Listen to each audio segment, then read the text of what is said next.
Hi guys, and welcome to the Maserati Levante. Let's not scare the family and the dog.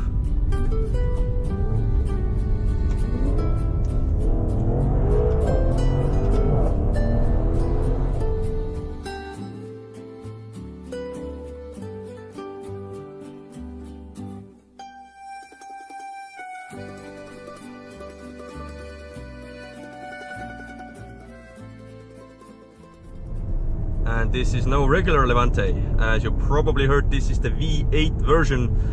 Well, it's not the Trofeo, but it is the second best, the GTS.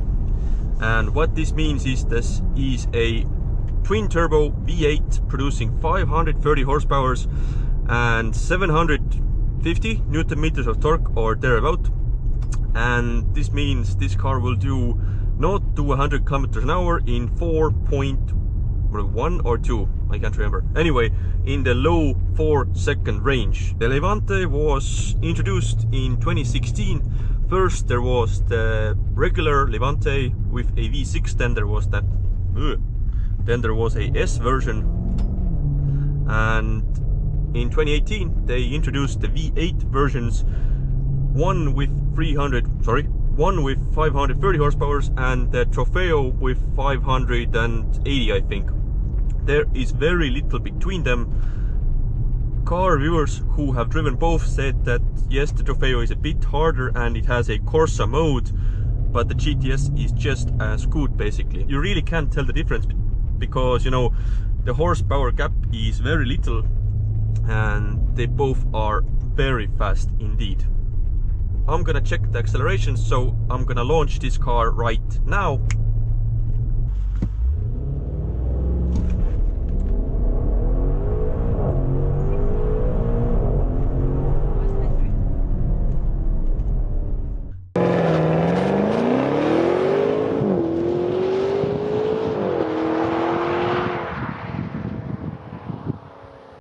This is a direct competitor to the Porsche Cayenne Turbo in price and in otherwise as well. But this is a special car, and it's special because, well, it's a Maserati. You simply do not see these cars very often, and by that I mean every luxury region in the world is filled with BMWs and especially Porsches. You do not see Maseratis very often, and that's because people, you know, they tend to not look at them because they're different. They are from the FCA group, so this means they have a bit of an older interior. FCA means Fiat Chrysler for those people who don't know, but this means they also get this infotainment from, you know, the Chrysler group basically. It is actually a lot better than I thought. When I was doing my research for this car, I was looking at, you know, the screen, and it really did not look good for me. In person, trust me, it's a lot better. It's easy to use, it's really quite snappy, and I actually cannot complain about it. There are better screens out there, of course. Let's just turn it off for a bit in quiet mode. Yes, there are better screens out there. Porsche, BMW, Audi, all of them are better and newer and snappier and with a better resolution, but this is not bad at all. This middle screen right here is also a bit outdated, but it is very good and very clear to read. It's basically the same of the one I just drove in the Alfa Romeo Quadrifoglio. Dials are clear. One thing I want, my speed is right in the middle. A very nice speedometer in Maserati fonts. This is what makes this car special, you know, these little touches. And of course the V8 logo there, it's just makes a difference. You know you're driving something special when you see that V8 sign there. What's this car like to drive? When you are in normal mode, which is what I am in right now, so in normal, gearbox in automatic, this is where the car feels comfortable. Maseratis are grand touring cars. They are not supposed to be, you know, track cars, definitely not. These cars are meant to be driven long distances, and yeah, when the occasional turn comes, you will be able to handle it, let's just say that. Right now Comfort, I really can't complain. This is as soft as I would like a SUV to be. Maybe even, if possible, I would like it to be more harder, but this is where the Alfa and other sport SUVs come in, because this is not supposed to be that stiff. What I can do, put it into sport suspension mode, sport engine mode, and then into manual. This is where the car is at its fastest setting. It adjusts the ride height, gearbox gets a bit faster as well. This is the ZF 8-speed automatic, of course, found in so many cars. Just listen to the downshift, so I'm gonna roll down the window. You're not gonna ask for a faster gearbox, I'm gonna tell you that.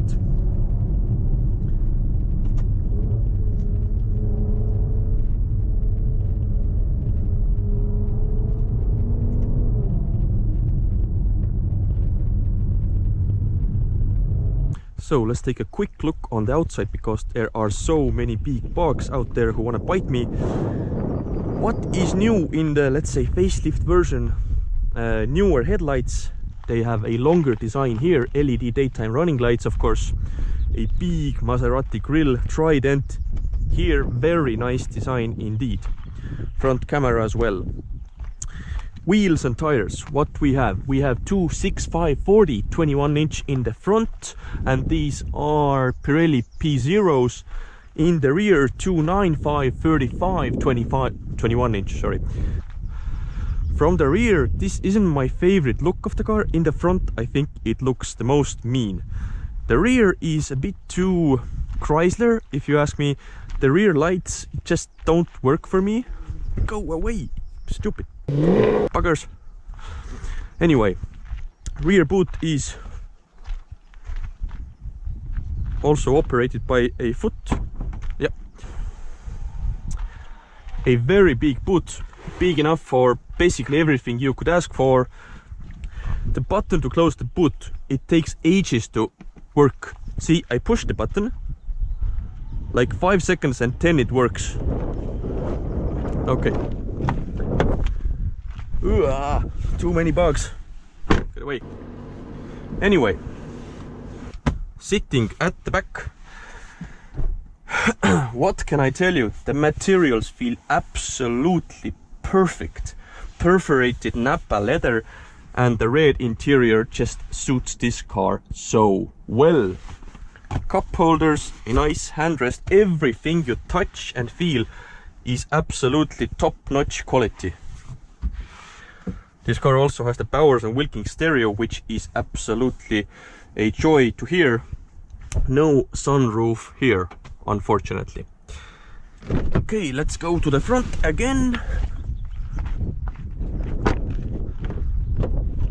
As you can tell, very nice, comfortable seats in the front, and I really like the red interior. So, do we have any bugs inside? Think not. Okay, to start the car, push the button and the car fires right up. Very nice indeed.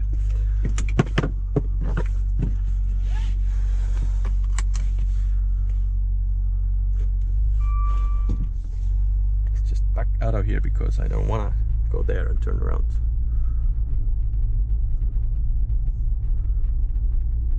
Nice backup camera, 360 top view, quite useful, but the camera resolution is a bit outdated, so to say.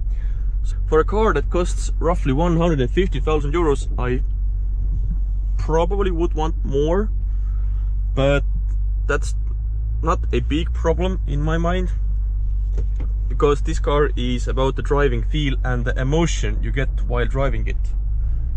You see these bugs? They are absolutely horrendous.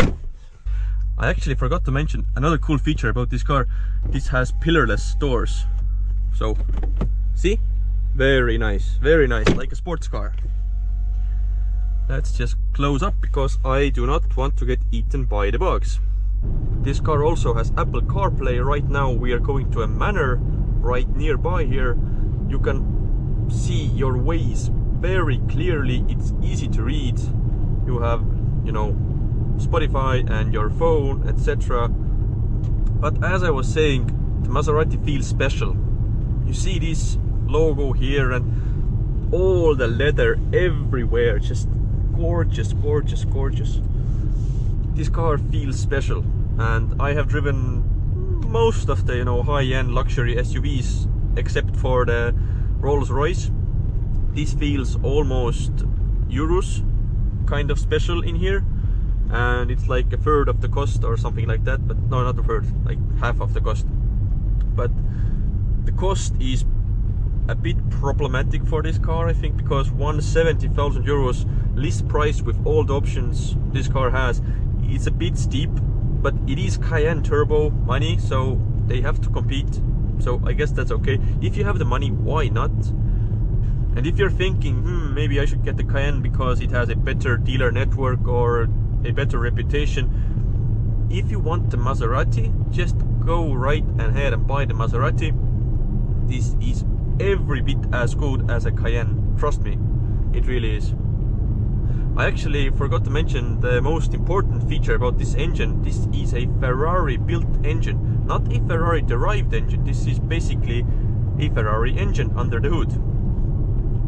This is why this car sounds so good, because it's throaty, it feels like it's alive. There's something special about the soundtrack of this car. You can't describe it. No other Cayenne or whatever you call it sounds like this. This is like, it's like high-pitched V8. It feels like this car wants to sing or something like that. On these roads, you definitely want to use sport and also put it into a better suspension, which means the stiffer suspension mode. I think the Quadrifoglio's 8-speed gearbox was a bit faster, especially on the upshifts. Downshifts feel basically the same, I think. There's a turn here.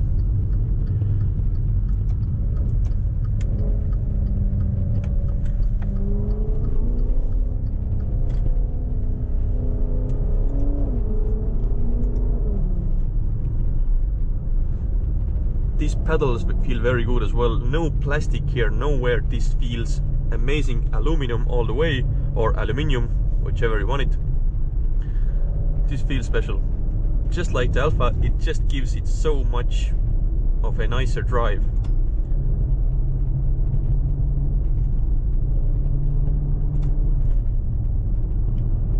So, what do I think about the Maserati? It's a absolutely gorgeous car, much better looking than on the pictures. The interior feels so much more upmarket than you think. When you see the pictures, it looks like, I don't know, it looks like a Chrysler basically. It looks like a sort of cheap car. Trust me, it's not. If you sit inside and feel the seats, these ventilated seats, a very nice option by the way. Very, very good, very good. I was actually thinking I don't like the car because I was sort of in the mindset of that this is an FCA car, this is a Chrysler, how good can this be? Yeah, it's very good. It's very good. Now, one thing I have to mention, that if I was in the market for a fast SUV, this probably wouldn't be my buy. I would probably save like 80 to 100,000 euros and get the Alfa Romeo Stelvio Quadrifoglio, because that's just as exciting, and it's like, again, half the cost of this car if you're, you know, looking it. And one other feature I don't like about Maseratis, they depreciate amazingly well. Well, not well, absolutely horribly bad. When you buy this car new off the lot, you're probably like 50,000 euros in the dumper immediately after you drive the car off the lot. Maybe not that much, but you get my point. These cars lose money like nothing.